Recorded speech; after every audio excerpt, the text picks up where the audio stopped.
Salut à tous et bienvenue dans cette nouvelle émission Nouveau Départ. Ça va mon Fab ? Et oui, bienvenue. Ça me fait tout bizarre. J'ai Moi l'impression qu'il s'est passé tellement de choses pendant nos vacances que ça fait 1 an qu'on Ouais, s'est pas vu. exactement. Alors qu'en vrai, ça doit faire 2 semaines. Oui, c'est ça. On s'est vu au sport ces vacances, mais qu'on se soit mis derrière un micro pour enregistrer des émissions, Exactement. j'ai l'impression que ça fait un moment, puisqu'il y a eu des émissions sur le podcast privé au mois d'août, Qu'on avait anticipé. mais sur le podcast public, c'est notre grand retour. Et ça fait plaisir. Exactement. En vrai, vous verriez les messages. On dirait 2 petites filles qui se retrouvent. Ouais, c'est la rentrée. Je suis trop content de te retrouver. Donc voilà, on avait tellement de choses à se raconter. On a fait beaucoup de choses pendant nos vacances. C'était des vacances Formidable. merveilleuses. Ouais. En ce qui me concerne, Bah pareil, c'est ce toi qu'on aussi, s'était hein. dit. Donc, non, c'était très bien. C'est chouette. J'ai l'impression que c'est aussi un peu notre rentrée scolaire. Mais tu c'est sais. exactement comme ça que je le vis. Exactement, comme les enfants. D'ailleurs, ce Et puis tu sais, podcast- avec l'excitation de retrouver tes copains, retrouver tout le monde, donc je suis content de te retrouver, je suis content de vous retrouver. Attends, Et si je dis pas de bêtises, alors ça dépend si tu es au collège, au lycée ou en primaire, mais la rentrée, le podcast sort le 4 septembre, il me semble que c'est le jour de la rentrée aussi, le 4. Ah, c'est le 2 cette année. Ah oui, c'est le 2, ok. Puisque avant tu avais les pré-rentrées de la fin de semaine, mais Ah comme oui. là c'était 30 et 31 août, donc ouais, mais on est quasiment à la On est rentrée. quasiment. Donc, qu'est-ce qu'on a annoncé ? Il y a une chose importante qu'on a annoncée qui s'est passée cet été, et on vous remercie infiniment d'ailleurs. Ouais, de vraiment votre merci pour confiance. votre confiance. Bah, tu vois, C'est que le coaching intensif Nouveau Départ de novembre, donc le dernier de 2024, il est complet. C'est souvent comme ça, on s'en rend compte au mois d'août. Pourtant, il n'y a pas d'émission publique, mais les gens prennent peut-être conscience pendant les vacances qu'en faisant un peu une pause, qu'ils ont des actions à prendre. Et donc, le coaching intensif, je crois qu'il restait 4 places avant l'été. Les 4 places sont parties au mois d'août, donc c'est complet. Après, tu as souvent le temps, c'est les vacances, tu travailles pas, tu es au bord de la piscine, sur la plage ou en train de faire une rando, et c'est vrai que c'est du temps aussi que tu as pour réfléchir et te dire ok, il faut peut-être que je change quelque chose. Donc vous avez très bien fait. En fait, il y a, je pense, pas mal de choses à modifier, à changer. Vous les avez identifiées et on sera là pour vous accompagner avec beaucoup de fierté, beaucoup d'honneur. Donc merci encore une fois pour votre confiance. Mais c'est vrai qu'avec Tony, on n'en a pas du tout parlé et on a été surpris de se dire waouh, c'est parti comme des petits pains d'un coup. Ouais. Donc voilà, on a hâte de vous retrouver et on communiquera rapidement les dates de la prochaine session parce que vous aurez deviné que quand on l'a communiqué sur les réseaux sociaux, on s'est fait harceler de messages en disant « Ah mince, j'avais pas pris ma place ». On communiquera rapidement les dates.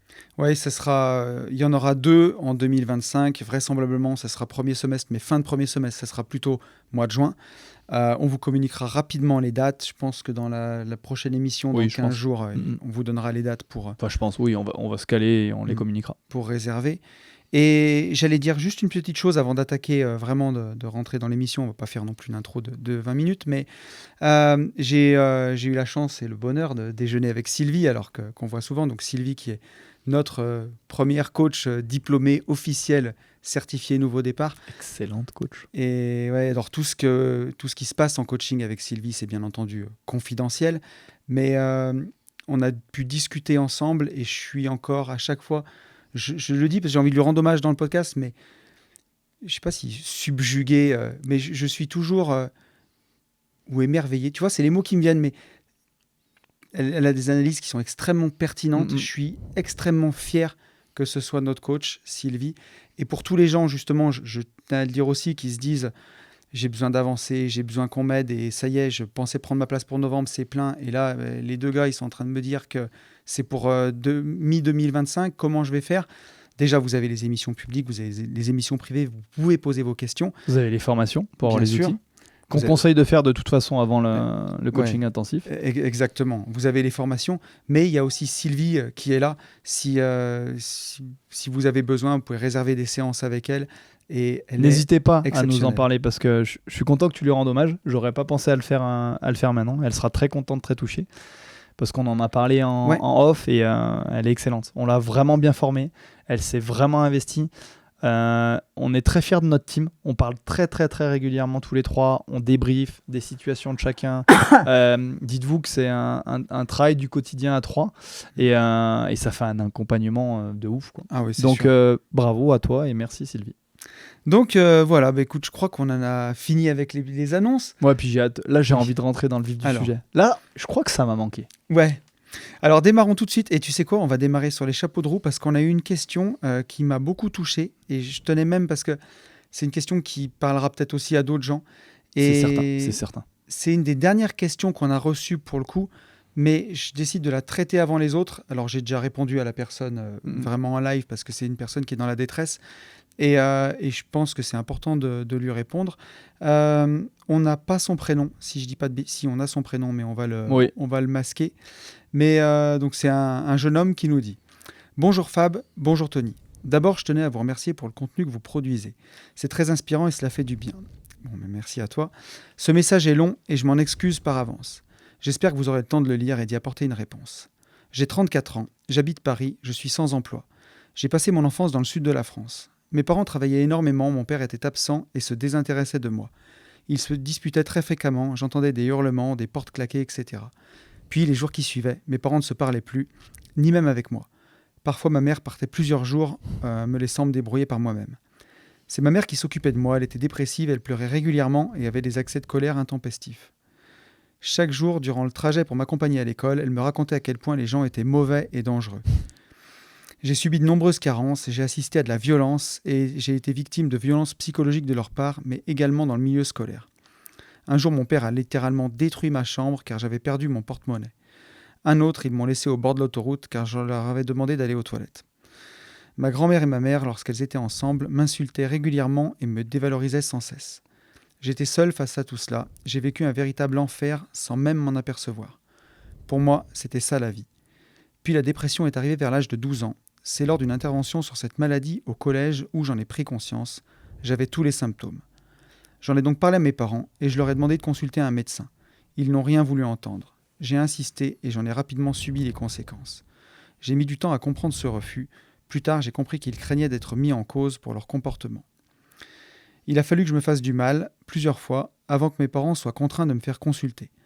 Un soir, les parents d'un ami ont appelé ma mère, sûrement pour lui parler de mes idées suicidaires, ce qui l'a obligée à m'amener aux urgences, non pas pour ma santé, mais pour ne pas être prise en défaut par ces personnes, par l'école. Garder la face était très important pour eux, malgré le peu de considération qu'ils avaient pour les autres. Tout un paradoxe. Mon envie de mourir était extrêmement forte, je souhaitais que cette douleur cesse une bonne fois pour toutes, et j'ai essayé de la faire taire. À partir de là, mes parents ont cessé de s'occuper de moi. Ils ont écrit une lettre au juge des enfants pour leur demander de se faire déchoir de leurs droits parentaux devant le cas désespéré que j'étais et le mal que je leur faisais. J'étais déscolarisé, j'errais entre famille d'accueil et hôpital. Mon premier psychiatre, au bout de quelques consultations, m'a rapidement dit qu'il ne savait pas quoi me dire de plus. On fait une petite pause parce que c'est chaud quand même. C'est horrible. Euh, On y reviendra, en tout cas. On va y Déjà, revenir, bravo, mais- mais on y reviendra. Le second, sûrement tout aussi désemparé que le premier, m'a fait sombrer dans la dépendance aux psychotropes. Cela a duré environ 6 années. Puis j'ai réussi à me sevrer et à suivre une formation afin de m'extirper de ce milieu délétère en déménageant à Paris à l'âge de 18 ans. J'ai travaillé comme un forcené comme aide-soignant à l'hôpital public, enchaînant les heures supplémentaires durant plusieurs années dans le but de m'oublier. L'envie de mourir avait disparu, mais la vie restait très difficile. J'étais vide, triste, en colère. Je dormais dès que l'occasion se présentait, je consommais beaucoup d'alcool. J'ai donc essayé de trouver de l'aide. J'ai consulté des psychologues et des psychiatres sur Paris, mais rien ne fonctionnait. Certains m'ont même dit que mon cas était désespéré, car mes traumatismes beaucoup trop précoces pour qu'une quelconque thérapie puisse fonctionner. C'est hallucinant. Progressivement, je n'ai plus réussi à travailler durablement au même endroit et j'ai recommencé à avoir des idées suicidaires tout en devenant alcoolique. J'ai reçu plusieurs diagnostics: troubles de la personnalité borderline, anxiété généralisée, HPI. J'ai eu la chance d'être pris en charge dans un hôpital de jour parisien afin de me sevrer de l'alcool et j'en suis aujourd'hui à 3 années de sobriété. J'ai un traitement médicamenteux assez lourd mais qui me permet de survivre au quotidien. J'ai donc 34 ans, je vis à Paris, je suis une psychothérapie qui ne m'aide en rien et je ne survis que grâce à l'allocation adulte handicapé, soit 1 000 € par mois. J'ai un Master 2 dans le domaine de la santé, milieu dans lequel je n'arrive plus à travailler depuis longtemps. J'ai donc suivi une formation dans l'informatique afin de me reconvertir. C'est un domaine qui me passionne depuis toujours et dans lequel j'ai beaucoup de facilité. Malheureusement, je ne suis pas capable de travailler en équipe physiquement. J'aime beaucoup travailler, mais ce qui se passe en périphérie, c'est-à-dire le côté informel, relationnel, les codes à respecter, le masque à porter, me fait rapidement ressombrer. Je ne sais pas quoi faire de ma vie. Tout est difficile. L'anxiété me paralyse. La seule chose dont je suis certain, c'est que cette vie ne me convient absolument pas et me fait beaucoup souffrir. Ce que vous proposez dans le cadre de Nouveau Départ m'attire. Cela me donne espoir, mais j'ai peur que ce ne me soit d'aucune aide, comme tout ce que j'ai pu essayer depuis de nombreuses années. N'ayant que quelques centaines d'euros d'économie, je ne peux pas me permettre de les dépenser pour quelque chose qui ne me soit pas réellement utile dans ma situation. Je suis désolé pour ce long message, mais je souhaitais vous fournir du contexte pour que vous puissiez me donner votre avis sur la pertinence ou non de suivre l'une de vos formations en ligne. Merci encore. Un jeune homme. On va l'appeler Jeff. On va l'appeler Jeff. Lourd. Lourd. Et vous comprendrez pourquoi on a choisi de la traiter un peu avant les autres, parce qu'elle va faire beaucoup d'écho.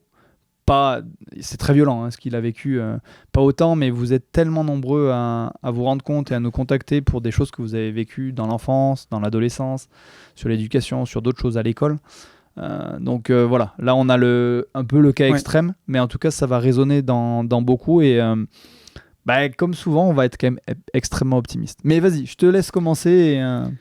Donc le message, effectivement, il était lourd et on l'a reçu il y a une petite semaine. J'y ai répondu tout de suite en message en disant de patienter un peu, qu'on allait apporter une vraie réponse dans le podcast parce que c'était important pour nous. Je me rends compte, encore une fois, en lisant ces messages, à quel point, quand on est complètement irresponsable en tant que parent, en tant qu'éducateur, toute personne qui va éduquer un enfant, on peut détruire une personne, on peut détruire sa confiance en soi, on peut détruire jusqu'à son estime de soi. Et on a eu beaucoup de gens en coaching qui ont parfois eu une petite phrase d'un adulte, d'un parent, qui peut déclencher de l'anorexie, par exemple, ou une dépression. L'alcoolisme, on l'a déjà eu. Juste une petite phrase. Et là, c'est pas une petite phrase, c'est une vie. Et on voit que tes parents s'y mettaient, ta grand-mère s'y mettait. T'as grandi dans un environnement extrêmement nocif de gens qui t'ont fait croire que t'avais rien à faire là, que, pour dire clairement les choses, tu méritais pas de vivre, en fait, que t'étais un boulet, que t'étais dérangeant. Le problème, jusqu'à t'abandonner. Ouais, jusqu'à décider de te dire mais non en fait de renoncer à ses droits parentaux et dire en fait on n'en veut pas quoi. Et le souci c'est quand on est enfant, on n'a pas d'autre cadre, on grandit là-dedans, on n'a pas de référentiel et donc tu as fini par y croire en fait. Tu as fini par te dire peut-être que c'est eux qui ont raison en fait, s'ils vont même jusqu'à m'abandonner si personne ne leur fait entendre raison. Et ensuite derrière tu as découvert des praticiens, des psychiatres qui même abandonnent sur ton cas, qui se disent en fait vous êtes un cas désespéré, monsieur, on peut rien pour vous. Donc finalement, toute ta vie, en tout cas, que ce soit de l'autorité, en fait, des gens qui ont eu autorité sur toi quand tu étais petit, et d'autorité dans le domaine de la santé, valide en fait ce qu'ont dit tes parents, quoi. Effectivement, peut-être qu'ils n'avaient pas tort. Donc là, je vais pas te le cacher, il y a un gros travail qui va être personnel, mais moi, ce que je vois, et je te laisserai après compléter, Fab, je vois une énorme force en toi qui est de la résilience, qui est une résilience qui est absolument incroyable. Et la bonne nouvelle dans tout ça, c'est que cette force, tu l'as, elle est en toi, et tu vas pouvoir t'appuyer là-dessus pour construire l'avenir, pour construire ton futur. Parce qu'aujourd'hui, c'est la beauté de cet outil PNL, c'est qu'il te permet de t'offrir une autre perception. Alors, je ne suis pas en train de te dire que ce sera facile, hein. Ce sera un gros travail, mais d'arriver à voir tes qualités, à voir que malgré cet environnement horrible dans lequel tu as grandi, qui détruirait... Tu es un survivant, hein. Il y a beaucoup d'autres gens qui se seraient déjà suicidés, qui auraient mis fin à leur jour, qui auraient abandonné, qui auraient renoncé. Et toi, tu es encore là. Donc d'arriver à voir cette force en toi et avoir la beauté de ce que tu peux construire derrière et arriver à construire grâce à ça. Donc les outils PNL le permettent, ça va être énormément de travail, mais encore une fois, c'est possible et ça pourra venir que de toi maintenant, d'arriver à avoir en toi les qualités que tu as, avoir en toi tout ce que tu as fait de bien, avoir en toi cette force, cette résilience pour avancer. Et c'est aussi là où... moi, je n'aurais jamais la prétention de dire que j'ai eu ton enfance, c'était loin de ça, hein. Et encore une fois, on a tous une résilience qui est différente. Mais moi aussi, il y a beaucoup de psys, j'en ai vu plusieurs, hein, j'en ai vu au moins 7 ou 8, qui, au bout de quelques mois, ne savaient pas quoi me dire de plus, en fait. Et c'était leur aveu d'échec. Et donc, c'est là où la PNL, elle est chouette parce que ça repose sur des exercices, ça repose sur ta perception des choses, ça repose sur l'écoute de tes émotions. On repart à construire vraiment pas de zéro, mais Pas loin. Mais pas loin. C'est cette confiance en soi.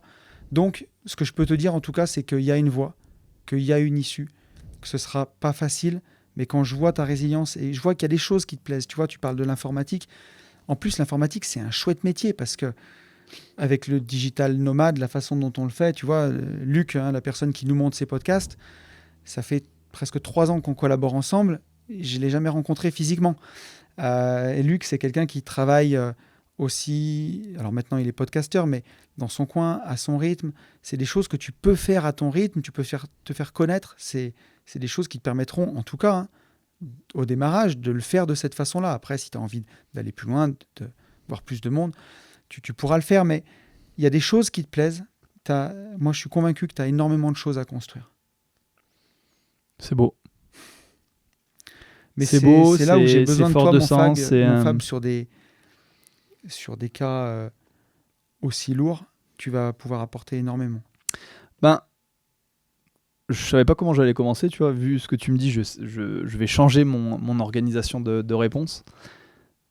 Bon, tu vas dire que je suis un éternel optimiste, mais il te fait pas écho à un cas si, bien qu'on sûr. a eu dans ND, si. où pareil, très très difficile dans l'enfance.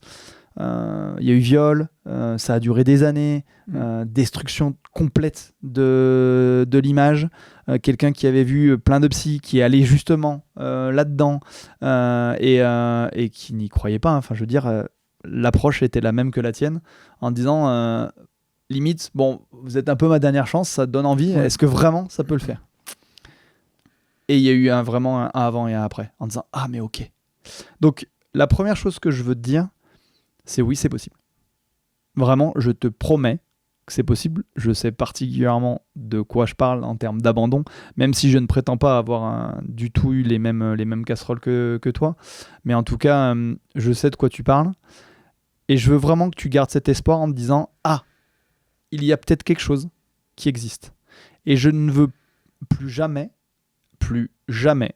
que tu laisses un praticien de santé te laisser croire que c'est pas possible, qu'on peut plus rien te dire, que tu peux pas y arriver, que tu es un cas désespéré. Et moi, je te jure, quand on a vu ton message, et quand tu l'as particulièrement bien lu d'ailleurs, quand j'écoutais Tony religieusement, tu peux pas t'imaginer avec l'émotion, on parle beaucoup d'émotion en PNL, la colère que je ressentais. T'as passé ta vie à être abandonné par tous les gens qui t'entourent. Et ce qui me rend extrêmement optimiste, c'est 2 points. Le premier, c'est je sais comment ça marche techniquement, je sais ce qu'on a apporté aux gens, et je sais ce que ça peut déclencher chez toi. Mais surtout, et ce que Tony a très bien dit, ce qui me rend extrêmement optimiste, c'est que tu l'as dit, tu as 34 ans, tu es toujours là, et tu te poses les bonnes questions. En fait, tu te rends pas compte de ce que ça implique. Tu parlais de force, mais c'est herculéen. C'est sûr. Tu parlais de résilience. Tu as l'incapacité, parce que tu es programmé comme ça. On va beaucoup parler de programmation, PNL, programmation neurolinguistique. Tu es programmé comme ça, tu ne le vois pas, et on t'a appris à ne pas le voir. On t'a toujours rabaissé. Sauf que si tu es là, que tu te poses cette question, que tu prends du temps perso pour écouter des podcasts privés, pour écouter des podcasts publics comme nous découvrir et te dire « Ah, ça me fait envie », déjà, à l'intérieur de toi, il y a beaucoup d'espoir. Tu as encore envie, tu n'as pas renoncé. Puisque tu es en train de dire « Tu as peur, c'est encore tendre la main ». C'est extrêmement courageux parce que, vu ce que la vie t'a appris, je ne sais pas encore comment tu fais pour tendre la main, demander de l'aide et tout ça, alors qu'à chaque fois, justement, on l'a balayé d'un revers de main en disant non, c'est pas possible, ou non, t'es pas à la hauteur, ou non, je sais pas quoi te dire, ou non, t'es un cas désespéré. Je te promets que ce n'est pas le cas. Là où je vais revenir sur ce que Tony a dit et enfoncer le clou, ça va être long et difficile. Parce qu'en effet, c'est un vrai travail d'introspection, et compte tenu du fait que c'est extrêmement ancré en toi, parce que tu n'as pas d'autre cadre. C'est-à-dire que tu t'es construit là-dedans depuis ta plus tendre enfance. Donc, tu disais presque, j'ai mis du temps à m'en rendre compte, mais 12 ans, finalement, pas tant que ça. Et c'est bien. Et ça veut dire que tu t'es pas complètement coupé de ton système limbique, tu t'es pas complètement coupé de tes émotions, ça t'a permis de réagir et de tirer la sonnette d'alarme. Parce que quand tu nais là-dedans, comme nous tous, hein, que ce soit un cadre magnifique ou pas, ce qu'on explique à nos enfants en disant la chance qu'ils ont, mais t'as pas d'autre référentiel. Tu nais là-dedans, dans une famille aimante ou dans une famille justement totalement absente et même nocive, parce que clairement c'était ton cas. Bah, comment tu veux prendre conscience de te dire ah mais attends, ça peut être pareil autrement. Donc c'est pour ça que ça sera long, parce que c'est extrêmement ancré. Et il y a des millions de chemins neuronaux qui t'ont construit, qui ont fait qu'aujourd'hui, bah, tu te mets en échec. Et je veux que tu sois extrêmement bienveillant avec toi. C'est pas que t'es nul, c'est pas que tu peux pas le faire, c'est que tu sais pas le faire et que t'es pas programmé pour le faire. Et quand tu dis oui, je n'arrive pas, j'aime encore travailler, mais les relations humaines, mais c'est normal, tu sais pas faire, on t'a pas appris, t'as pas les outils, tu comprends pas les gens, tu te comprends pas déjà toi, et on a fait en sorte que tu te comprennes pas, pour qu'encore une fois tu te culpabilises en disant je ne suis pas à la hauteur, je ne suis pas bon, je ne suis pas compétent. Franchement, quand je vois la façon dont tu écris, comment tu parles, les questions que tu te poses, waouh. Donc, j'aimerais, à minima, quand tu vas écouter cette émission, quand tu vas la regarder sur notre chaîne YouTube, que tu sois rempli de joie en disant il y a de l'espoir, c'est bon, c'est pas fini. Mais que tu gardes en tête, en effet, que ça va te demander un long chemin. Et comme on a toujours été transparent et que notre unique moteur, c'est justement l'accompagnement, c'est pas se dire tiens, on va vendre tel séminaire, on va vendre telle formation. Bah, je vais être tout à fait transparent. Les formations, bien sûr qu'elles vont te servir, mais elles vont pas te suffire. C'est-à-dire qu'on n'est pas des menteurs, on n'est pas des vendeurs de rêves, on va pas te dire ouais, suis nos formations, ça va changer. Ça va t'aider. Mais compte tenu de ton histoire, compte tenu de ton parcours, tu t'en sortiras pas seul. C'est-à-dire que les formations que tu vas prendre en ligne vont t'aider. On l'a dit, tu vois, en introduction de cette émission, on invite vraiment un maximum de personnes qui viennent en coaching intensif à suivre les formations avant, parce que c'est là où ça explose, où ça pète pendant le coaching intensif. Ça va t'aider et il va y avoir des choses qui vont s'éclairer. Tu vas te servir de nos émissions pour poser des questions en disant ah les gars, j'ai vu telle formation. Donc c'est bien et ça sera le peu d'épargne qui te reste bien investi. Parce que dis-toi que quoi que tu fasses, professionnellement, personnellement, si toi tu te répares pas, ça marchera pas. En fait, si toi tu vas pas bien, c'est ta base, c'est ta maison, c'est ton socle. Si toi tu prends pas cette décision, et encore une fois, sois positif, tu es encore jeune, c'est bien, tu te poses des bonnes questions, tu vas me dire ouais, je sais plus quoi faire, cette vie. Mais bien sûr que cette vie, tu mérites mieux. Tu mérites mieux et cette vie peut t'apporter d'autres choses. Mais le dénominateur commun, c'est toi, donc ça va être ta priorité maintenant. Donc ils seront bien investis.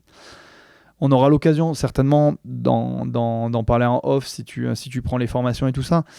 Inévitablement, c'est un budget, mais il faudra que tu viennes à un coaching intensif et que tu aies un suivi. En tout cas, prends le temps d'y réfléchir. Mais voilà, la promesse qu'on te fait avec Tony, c'est oui, ça va t'aider. C'est sûr, c'est certain. On t'en fait la promesse.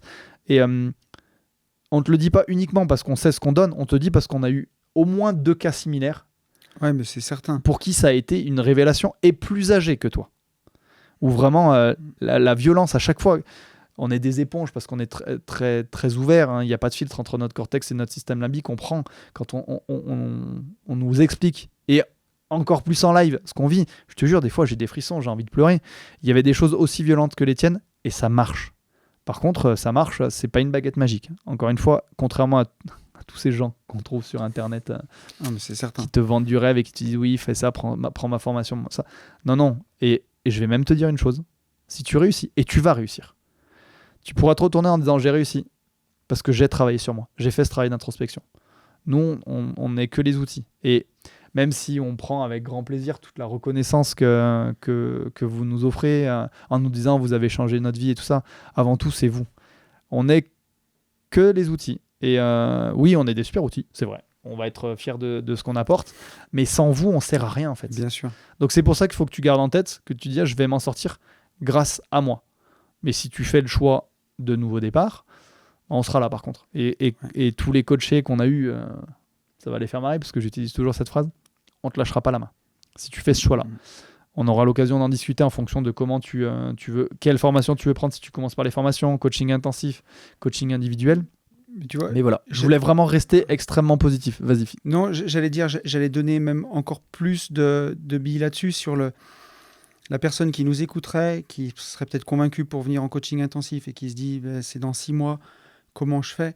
Le package de base minimum qui peut vraiment aider pour commencer de travailler sur soi et de faire son coaching, c'est de prendre la première, vivre enfin libre, parce que c'est celle qui explique le triangle d'équilibre, le tableau des besoins, vraiment la base de ce qu'on fait en PNL, et le podcast privé. Le podcast privé, ça fait une dizaine d'euros par mois, où là, on peut poser ces questions, vraiment nous poser les questions. On fait 2 émissions par mois, on répond. C'est encore un autre ton que YouTube, parce qu'on est vraiment entre nous. Et on est plus avachis sur les canapés, donc je plaisante, mais on est des plus... fois oui. Des fois oui. Parce que surtout qu'on la tourne après l'émission publique, donc on s'enfonce. C'est ça. On est un peu plus... forcément, c'est moins regardé, c'est un peu plus intime, donc on est un peu plus cool. On donne aussi plus d'expérience de notre vie, de notre quotidien, parce que voilà, on est plus entre nous. Mais ça peut être vraiment la base. Et là, on est pour quelques centaines d'euros, on commence vraiment le chemin et on commence vraiment à travailler. Et après, bien sûr, il y a les autres formations, il y a le coaching intensif, il y a l'accompagnement avec Sylvie, il y a tout le reste derrière. Mais voilà, en tout cas, pour le départ. Pour moi, c'est la base. Hein. Tu as tout dit et c'est extrêmement important. Ce serait cette première formation et utiliser justement le Patreon, donc les missions privées, pour poser tes questions. Et juste avant de finir sur ce sujet-là qui était extrêmement important, je voulais te donner un peu plus de contenu pour te dire pourquoi ça va t'aider. C'est que on va pas, notre objectif, ça sera pas de te dire tu fais le deuil sur ce qui t'est arrivé, tu vas bien le vivre. Non. Notre objectif, ça sera de reprendre. Et c'est pour ça que presque on disait que tu vas repartir à zéro. C'est de t'expliquer comment l'être humain fonctionne, normalement, parce que ça, on ne nous l'apprend pas. Ok, comment je fais, pourquoi je fais ce que je fais, pourquoi je dis ce que je dis, pourquoi je dis pas ce que je devrais dire. Comment les blocages se mettent en place et à quel point ils sont ancrés en toi. Tu sais, c'est un peu, je vais faire un schéma comme une cicatrice qui n'a pas été recousue. Et tu vois, ça tire, c'est gênant. Donc ça tient, et tu tiens, mais ça me gêne, c'est dérangeant. Et elle n'a pas complètement cicatrisé. L'idée, c'est qu'on va refaire tout beau, tout propre, que tu puisses vraiment être libre. C'est pour ça que, comme tu le disais, vivre enfin libre, c'est notre première formation. Pour te dire, ok, c'est comme ça qu'il faut fonctionner. Et comme je comprends comment on fonctionne, on va t'expliquer comment tes blocages te font dysfonctionner. Et déjà, de comprendre, ça fait toute la différence. C'est sûr. Parce que tu ne peux pas agir sur quelque chose que tu ne comprends pas. Et c'est ce qu'on t'a jamais expliqué. Quand les gens te parlent en disant je sais pas quoi te dire de plus, t'es entre guillemets un cas désespéré, jamais, je pense qu'il n'y a pas un seul cas, en tout cas ça m'est jamais arrivé pour l'instant, où je pourrais dire ça, parce que t'expliques aux gens que c'est pas de leur faute, qu'ils n'ont pas eu les bons outils, tu leur donnes les outils et tu les aides à comprendre. Je dis pas que tu vas t'en sortir, je dis pas que toutes les personnes s'en sortent, parce que ça demande du courage. C'est qu'une fois que tu as compris tout ça, là, il faut le faire, son travail d'introspection. Il faut avancer, il faut les utiliser. Les exercices dont tu parlais, faut les faire tous les jours. Il y en a qui ont plus ou moins peur, il y en a pour qui c'est plus ou moins long. Mais déjà, la base, ça sera ça. C'est de te dire comment on fonctionne normalement, comment moi je fonctionne, c'est quoi mes blocages, quels impacts ils ont dans ma vie de tous les jours, c'est-à-dire dans la vision que j'ai de moi, dans la communication que j'ai avec moi, dans la communication que j'ai avec les autres, dans mes interactions, dans ma capacité à travailler ou à ne pas travailler, dans ma souffrance. Tu le verras et tu comprendras très vite pourquoi tu as sombré dans des addictions. En fait, c'est un cas d'école. Exactement. C'est normal. Parce que c'est le dysfonctionnement presque normal. Parce que tu verras ce qui se passe quand tu tombes dans du non-sens. Et ta vie entière n'avait pas de sens. Ce qu'on t'a fait comprendre, que ta vie n'avait pas de valeur. C'est clairement ce que tes parents t'ont dit. Donc voilà, l'idée, c'est une fois que tu as compris ça, tu fais, et après on reconstruit ton estime, ton image, ta confiance, tes besoins. Tu vois, on va beaucoup parler de besoins dès notre première formation. Aujourd'hui, tu serais là, on te dirait, ok, tu as besoin de quoi, mais tu serais incapable. Tu sais dire ce qui ne te va pas, la vie ne me va pas. Comment tu veux savoir où tu dois aller, garder espoir et te dire, est-ce que ça va m'aider, si tu ne sais pas à quel besoin tu dois répondre? C'est quoi tes besoins à toi? De quoi tu as besoin? Et on voit que tu es clairement perdu, parce que tu as perdu le cap, tu as perdu le fil, on ne t'a pas aidé à le construire, parce que tu ne sais pas ce qui te ferait du bien. Et encore une fois, tu as une grande force, parce que les addictions, tu en es sorti déjà plusieurs fois. Là, tu tiens le bon bout. Et ça, si tu as les bons outils pour travailler, c'est cette force-là qui te permettra de t'en sortir. Et il y en a beaucoup qui se demandent des fois qu'est-ce qu'on fait en coaching intensif, une fois qu'on a vu les bases, les fondamentaux de la PNL. Mais on passe beaucoup de temps à refaire le film, suivant votre histoire, à voir dans des situations comment vous avez agi et pourquoi vous avez agi comme ça. Et les 99% du temps, c'est à l'opposé de ce que vous avez ressenti sur le moment. Puis à 99,9% du temps, c'est échec et mat. Et oui. Ah ouais. Et oui. Et là, on refait le film en disant, voilà, si tu avais offert la bonne perception, là, tu as tes sentiments sont comme ça, j'aurais dû réagir comme ça. Ah oui, effectivement, si j'avais dit ça. Et c'est ensuite d'intégrer tout ça pour pouvoir, dans les nouvelles situations du quotidien qui se présentent, on est reprogrammé, on n'a plus le même logiciel qu'avant, on comprend pourquoi on faisait ces erreurs, pourquoi on était le hamster qui tourne tout le temps dans sa roue. Et des fois, on a des patterns, hein. On voit le truc. Moi, j'en rigole maintenant aujourd'hui parce que ça fait quelques années maintenant que j'utilise toujours ces outils. Mais des fois, je revois, ça peut être dans une situation du quotidien, avec de la famille ou des proches, une pattern qui se refait. Et des fois, les chemins, ils sont toujours là. On se dit, ah tiens, c'est rigolo. Mais avant, j'aurais réagi comme ça. Maintenant, je me connais. C'est comme ça que je ressens les choses. Et tac, on réagit de la façon dont on veut réagir maintenant pour se respecter. Et même parfois, ça surprend les gens en face de nous qui disent « Ah oui, c'est vrai qu'il est plus comme avant. C'est vrai qu'il réagit plus pareil. » Et pour ça, c'est magique. Ça demande du temps, ça demande du travail. Mais tu verras, là où c'est très gratifiant aussi, c'est que on a très rapidement des succès, des petits succès. Et en plus, ça fait partie de la méthode de les noter, de les relever, de les vivre. Et de les comprendre, de les traiter. Hein. Encore une fois, j'insiste là-dessus parce que c'est le point d'achoppement de beaucoup. L'idée, c'est pas juste de noter ce qui était bien dans ta journée ou de dire non, c'est de les traiter selon notre processus parce que c'est ça qui paye. De les vivre, en fait, de rajouter de l'émotion, de vivre les émotions que ça nous procure. Mais il y a un côté très gamifiant, justement, on se voit progresser. Et moi, je t'ai souvent dit, cette conversation, ça va être mon boss de fin. Moi, en tout cas, j'ai toujours vu ce côté gamifiant. Mais parce que rapidement tu as été bon et que rapidement tu as vu ça comme un jeu. Et c'est ce que je dis toujours, la vie est un jeu en disant ok. Et c'est ce qui t'a. Et puis bon, tu as particulièrement bien bossé aussi. Mais je suis d'accord avec toi. Mais on peut, en tout cas, pour finir de répondre à Jeff, on peut. La vie a été dure avec toi jusqu'à présent. Et horrible. C'est horrible et c'est absolument injuste. Je suis d'accord avec tout ce que tu nous dis et ça peut être différent. Tu peux décider que ce sera différent à partir de demain. Tu as les cartes en main. Il y aura du travail, comme l'a dit Fab, ça va pas être magique, ça sera difficile. Mais vu ce que tu nous as écrit, vu la façon même dont ton mail est rédigé, il y a beaucoup, beaucoup de force en toi sur laquelle tu pourras t'appuyer. Et on a eu des cas, je ne veux pas dire qui c'est dans le podcast non plus, mais d'une personne qui est arrivée en coaching intensif à peu près dans ton état actuel, avec des addictions, avec des idées suicidaires, et qui aujourd'hui est une personne qui rayonne le bonheur et avec qui aujourd'hui, quand on passe du temps avec, on se sent mieux que quand on est arrivé. C'est quelqu'un qui donne du bonheur, qui donne de la joie, qui donne le sourire. Et ça, c'est quelque chose qu'on a fait tous les deux, qu'on a vu tous les deux. Donc, ça marche. C'est possible. Voilà, encore une fois, on n'est pas en train de te dire oui, c'est magique et tout ça. C'est possible parce qu'on connaît le processus, on connaît particulièrement bien la méthode. On l'a fait pour nous, on l'a fait, mais on le voit avec les autres. Et j'insiste sur un point, et c'est vrai que j'en ai pas parlé, je suis content, et après je me tais parce qu'au final je parle trop. Tu t'es sorti de tes addictions. Ouais. J'en parlerai plus dans le podcast privé. Je connais vraiment bien l'alcoolisme. Je sais à quel point c'est une putain de maladie de merde et à quel point c'est difficile. C'est une des pires addictions. C'est extrêmement difficile de faire le choix de s'en sortir, de l'avoir fait comme tu l'as fait.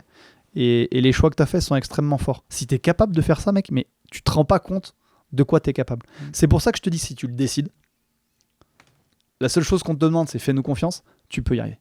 Je te promets, tu peux y arriver. Et tous ceux qui t'ont dit, on sait pas quoi te dire, t'es un cas, et je te parle de professionnels de santé, en plus, que ce soit en coaching intensif, on en a plein des psys. Tu pourras leur dire, vous aviez tort. Et j'ai envie de finir là-dessus. Mais je trouve que c'est très bien. T'as tout dit. Ah ouais, puis ça me galvanise. Tu sais, j'ai presque envie de lui dire quand est-ce qu'on se voit, quoi. Donc voilà, merci à toi, Jeff, pour cette question. Et, J'espère vraiment que ça aura inspiré beaucoup de ouais. monde. On avait plein de choses à dire, on voulait pas rentrer trop dans la technique, donc n'hésitez pas à remettre des commentaires ou à nous envoyer des questions si vous voulez qu'on aille plus ou moins dans les détails. Mais l'idée, c'était de ratisser très large et de répondre à ta question, de savoir par où commencer et surtout de te redonner de l'espoir et t'offrir un peu nous la perception qu'on a de toi et de te dire c'est possible. Donc voilà, merci à toi, Jeff, pour cette question. Merci, mon Fab, pour cette belle émission. Ouais, merci à toi, j'ai kiffé. Ouais. Presque. Quand on recommence quand Parce que là, je suis lancé, j'avais 1 milliard de choses à dire et j'avais dit, ouais, 10 minutes. Tu vois, on a déjà dépassé. Je suis étonné d'ailleurs que tu m'aies pas dit. Arrête. Non, t'étais bien. Merci. Bon, on recommence la semaine prochaine dans le podcast privé sur oui, c'est Patreon. reparti. N'oubliez pas, on se retrouve. Vous avez l'habitude maintenant, mais comme on avait fait une petite coupure pendant les vacances sur l'émission publique, ça y est, on se retrouve toutes les semaines. Et on se retrouve, nous, sur YouTube, dans 15 jours. Salut à tous. Et à très vite. Bye.